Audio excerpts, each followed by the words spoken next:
My name is Boyd Varty. I think of myself as an artist of experience.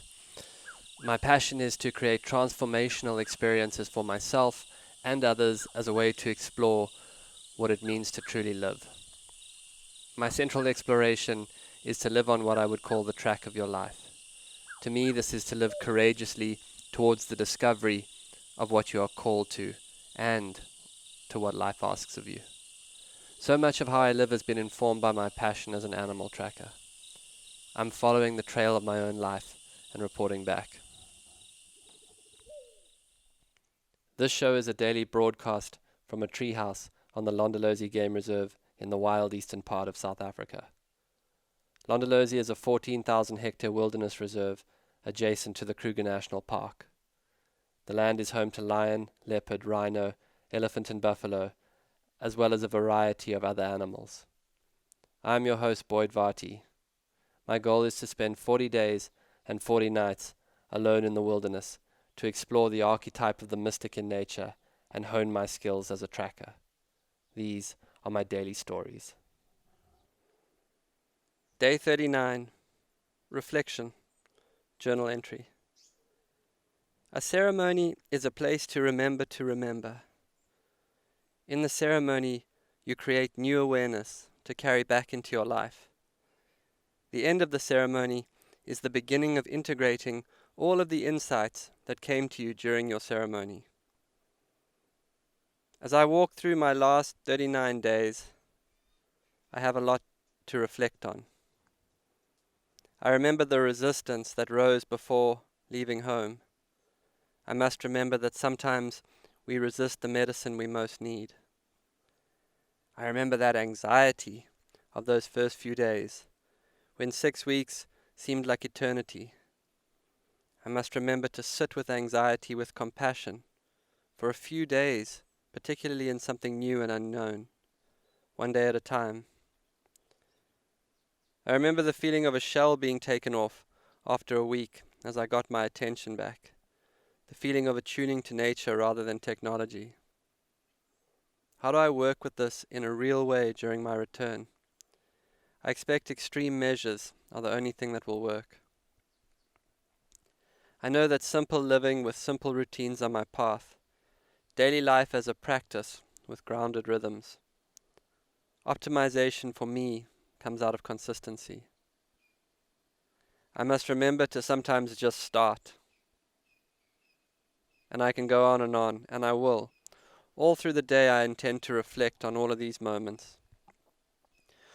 Of course, in my experience, re-entry is its own journey and art form. You can find yourself rapidly back in old patterns and ways, mad at yourself, feeling like you achieved nothing. But you have to remember, in change processes, we spiral forward, sometimes feeling we are back where we were, but in truth in the same place, but on a different rung of the spiral. We move from being unconsciously unconscious to being consciously unconscious, to being consciously conscious, to being unconsciously conscious. The key is to notice yourself, watch yourself. Just pay attention without judgment, and that will create the awareness to shift from. I've come to be closer with a young and frozen part of myself that has not been able to open up or settle. I've felt that ice thaw out here, and I know that the pattern of my movement will change now. Our inner world shapes our outer world, and I feel a change in my own process. Imagination, creativity, enchantment, tracking, storytelling, pattern interruption. These are the realms I want my mind to rest in, and nature, always nature, is the deepest teacher. The gratitude I feel for the land here is impossible to put into words.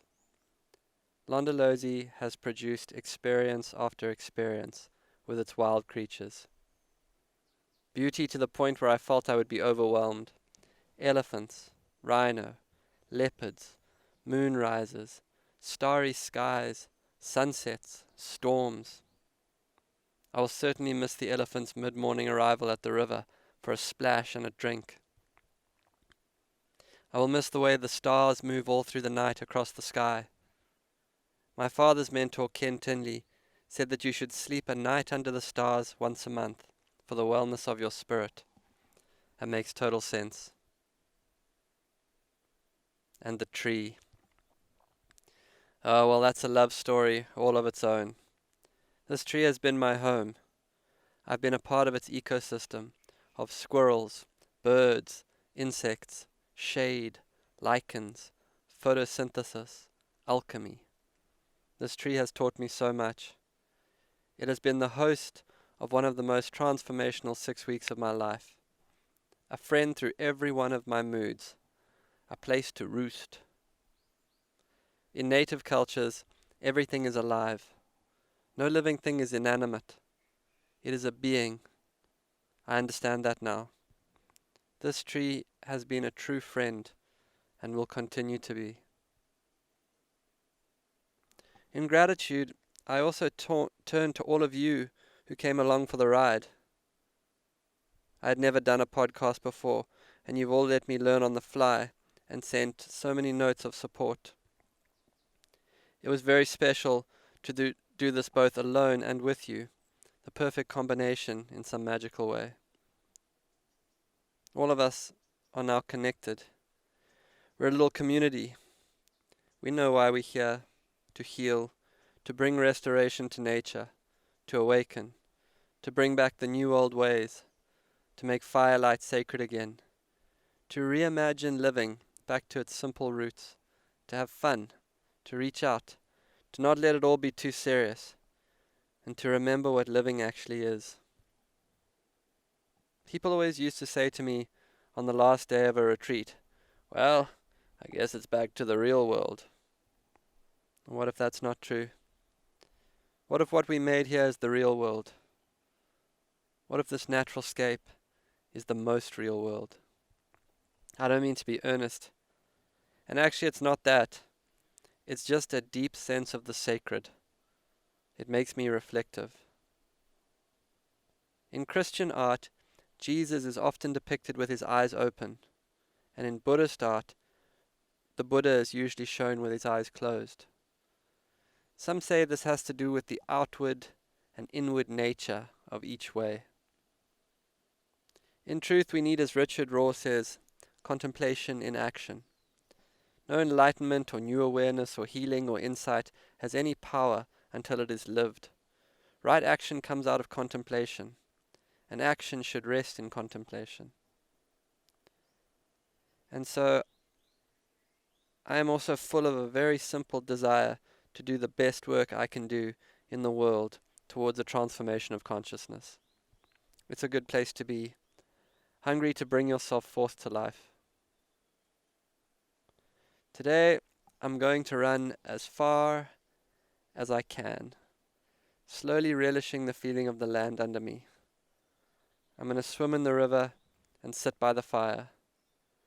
I'm going to be giving thanks to everything and to everyone who made this possible. It's a time to reflect on our reflections. And P.S., it's probably good I'm close to the end, as, full disclosure, I have a tooth that is killing me. I've thought about pulling it out myself like a wild man, but in truth, I just don't have the guts. I guess the lasting question is that in a matter of time, and I'm sure it's just a matter of time, all of our lives will go back to, air commas, normal. And what do we want that normal to be? Right now, I'm sitting up in the branches of the tree. A flock of wood hoopoes have just flown by. The air is cool and the sun is warm. Franklins call in the undergrowth all around me. The tree is eating carbon and making food from light. The river is a current of life below me. The tree house is like a nest. My books, tarpaulins, clothes, yoga mats are all hanging around me. A woodpecker is hammering a tree nearby, and it's quiet. Well, quiet in the way of nature, where the sounds make the silence rather than break it. COVID has been so hard for so many people in many terrible ways. But it also gave me a glimpse back in time. This reserve has been an empty Eden, and I have been Adam. What will it mean in the next 30 years to have lived in solitude with wild animals? What will it mean to have followed the trails of a rhino as a tracker? Will it all be gone, or will we wake up? And would you find it very hard to understand if I said, I'm learning to be at peace with both? I might just be beginning to glimpse what it might mean to be a mystic.